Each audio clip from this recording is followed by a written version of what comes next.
ہے وہ یہ تو کہہ رہے ہیں 1-1.5% ہوگی، ہم آپ کو آج بتا رہے ہیں کہ یہ نیگیٹو ہوگی، کیونکہ ایل ایس ایم نیگیٹو ہے، ایگریکلچر نیگیٹو ہے، تو کیسے ہو سکتا ہے کہ، اور انڈسٹریل جو گروتھ ہے نیگیٹو ہے، بزنسز بند ہو رہی ہیں، اور یہ کیسے ہو سکتا ہے کہ آپ کی یہ جو ہے جی ڈی پی ہے وہ گرو کرے گی، تو یہ نیگیٹو ہوگی۔ اس وقت ہمارے خیال میں ایل ایس ایم جو تو خیر آ گئے نمبرز پہ -5% ہے 6 مہینوں میں، اور اس کے بعد ایکسپورٹس -16% ہے دسمبر میں، ریمیٹنسز -19% ہے دسمبر میں، اور آپ کی جو بزنسز جو ہیں وہ ایف ڈی آئی جو ہے وہ پہلی دفعہ دسمبر کے بیچ میں $17 ملین سے لوگوں نے پیسے نکالے ہیں پاکستان سے۔ پاکستان میں پیسے آ نہیں رہے، جا رہے ہیں۔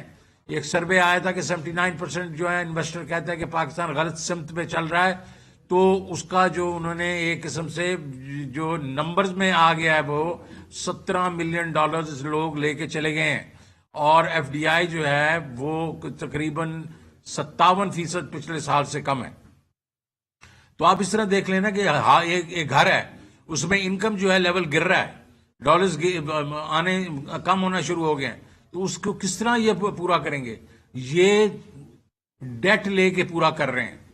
یہ ہمارے اوپر یہ باتیں کرتے تھے کہ ڈیٹ پتہ بہت بڑھ گیا ہے، انہوں نے 6.5 ٹریلین کا نیا ڈیٹ لیا ہے صرف 6 مہینوں میں، اس کا مطلب پورے سال کا 13 ٹریلین ہوگا، اور ہم نے جو 4 سال میں 19 ٹریلین لیا تھا اس پہ یہ شور مچا رہے تھے۔ بزنسز بند ہو رہی ہیں، تقریباً 5,700 کنٹینر جو ہے وہ پورٹ پہ کھڑے ہوئے ہیں جن کی پیمنٹس نہیں ہو رہی۔ 4 سے 5 بلین ڈالر کی ایل سیز رکی ہوئی ہیں، اور جو کہ یہ شپنگ لائنز ہیں، ایئر لائنز ہیں، جو پروفٹ ریمیٹنسز ہیں، ان کا 1 سے 1.5 بلین ڈالر رکا ہوا ہے۔ آپ کو معلوم ہی ہے کہ جب پرائم منسٹر گئے تھے ترکی میں تو ٹرکش ایئر لائن نے کہا تھا کہ ہمارے 24 ملین ڈالر جو ہیں وہ انہوں نے دینے ہیں، وہ نہیں دے رہے۔ جو اسٹیٹ بینک کے ریزرو 4.3 بلین پہ آ گئے ہیں، اور کل جو ہے اسٹیٹ بینک گورنر کی کراچی جو ہے chamber of commerce and industry نے آڑے ہاتھوں ان کو لیا، اور ان کو کہا کہ جی آپ کر کیا رہے ہیں؟ آپ پورا کا پورا آپ نے روک دیا اپنا پورا کا پورا پہیا، کوئی انفلوز نہیں آ رہی اس وقت۔ یہ جتنی باتیں کر رہے ہیں سب نے اٹیچ کر دیا اپنی انفلوز کو آئی ایم ایف کا پروگرام ری سٹارٹ کرنے سے۔ آج آپ نے دیکھا ہوگا کہ جو فائنانس منسٹر ہیں سعودی عربیہ کے، جس کے بارے میں جی ڈار صاحب کہہ رہے تھے 3 بلین تو ادھر سے آ رہا ہے، انہوں نے کہہ دیا کہ جی ہم اب سٹرنگز اٹیچ کریں گے، جب تک ریفارم لوگ نہیں کریں گے ہم ان کو ویسے بالکل ڈپازٹ اور پیسے نہیں دے دیں گے، گرانٹس نہیں دے دیں گے۔ اسی طریقے سے ورلڈ بینک نے 1.1 بلین ڈالر ڈیفر کر دیا اگلے فسکل کے لیے۔ وجہ یہ ہے کہ سارے لوگ یہ کہہ رہے ہیں کہ آپ آئی ایم ایف کا پروگرام جناب وہ سائن کریں، اور آئی ایم ایف کا پروگرام اور یو ای نے جو 1 بلین ڈالر دیا ہے آپ دیکھیں گے وہ بھی یہی کہیں گے۔ تو آئی ایم ایف کا پروگرام کیوں نہیں سائن ہو رہا؟ کیونکہ وہ 2 چیزیں کہہ رہے ہیں۔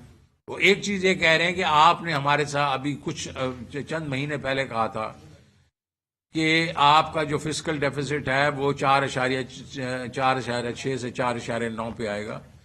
اس وقت آپ کے ریونیو کم ہو گئے ہیں جو آپ نے بجٹ کیے تھے، اور آپ کے ایکسپنسز کوئی ڈبل ہوئے ہیں اس سے، کیونکہ آپ کی جو انرجی کاسٹ ہیں وہ 123 بلین پر منتھ جو ہے وہ زیادہ ہو گئی ہے۔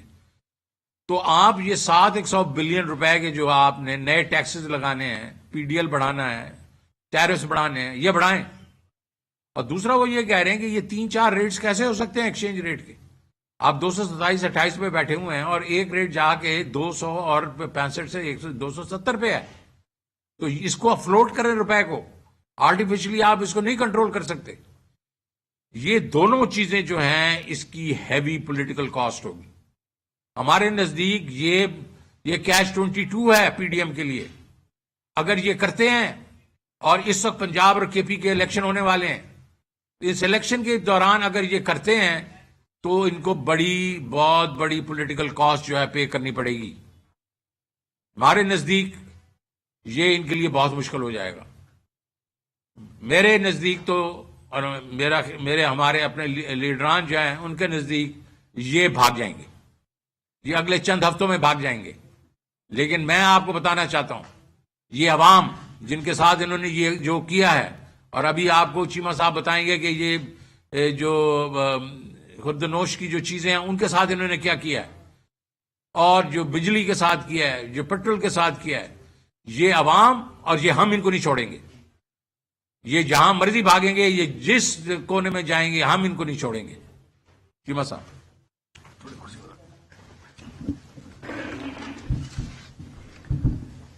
بسم اللہ الرحمن الرحیم. شوکت صاحب چونکہ اکانومسٹ ہیں تو وہ اکانومی کی بات کر رہے تھے. میرا مسئلہ جو ہے وہ ہے کہ لوگوں کو قید سے یا بھوک سے کیسے بچایا جائے. تو یہ زیادہ بیسک مسئلہ ہے، لہٰذا اس کے حوالے سے تھوڑی بات کروں گا میں. پہلی بات تو یہ کہ پاکستان کی جو اکانومی ہے، زراعت ہے، یہ $75 ارب کی ہے، $75 بلین کی. $75 بلین میں سے $45 ارب جو ہے یہ لائف سٹاک ہے اور $30 ارب کی فصلیں ہیں. پاکستان میں ہم صرف ایک آئٹم اگر دیکھیں تو کھانے کا تیل پچھلے سال 11 مہینوں میں آیا $3.5 ارب کا. یہ آئی ایم ایف کے 3 سال کے پروگرام کے برابر ہے. آئی ایم ایف 3 سال میں جو آپ کو مدد دیتا ہے اس کے برابر آپ کا کھانے کا تیل 11 مہینوں میں. بیسک یہ ہے کہ اگر آپ زراعت میں ترقی کرتے ہیں تو آپ کی انڈسٹری آگے بڑھتی ہے، اسی سے آپ کی امپلائمنٹ ہے، اسی سے آپ کے ہاں غربت کا خاتمہ ہے، اور اسی سے فوڈ کا ہے. ہم اگر بات کریں اس کی گندم کی، ہماری گندم جو خود پیدا کرتے ہیں وہ $10 ارب کی ہے. $4 ارب کی ہم منجی پیدا کر رہے ہیں، $5 ارب کے ہم ایڈیبل آئل کی ہماری ضروریات ہیں. اسی طرح $2 ارب کی مکئی پیدا کرتے ہیں. کسی بھی جگہ میں جب set back The Belarusian site was led by Minister of Energy Viktor Mikhailovich Krankovich. The two sides reviewed the ongoing bilateral cooperation in trade, industry, agriculture, healthcare, pharmaceuticals, science and technology, education and culture. It was agreed to further enhance bilateral cooperation in diverse sectors, including textiles, auto sector, agricultural equipment, and mining. The two sides signed memoranda of understanding on cooperation in tourism promotion and on cooperation between museums of Pakistan and Belarus. On 13th January, the Minister of Power held a meeting with Foreign Minister of Belarus, Sergei Alienik. Foreign Secretary of Pakistan, Dr. Asad Majid Khan, is currently in Brussels on an official visit.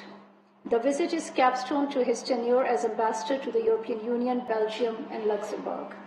During the last few days, the Foreign Secretary has met with leaders and high-level officials of the European Union, Belgium, and Luxembourg to bid them farewell and discuss issues of bilateral significance.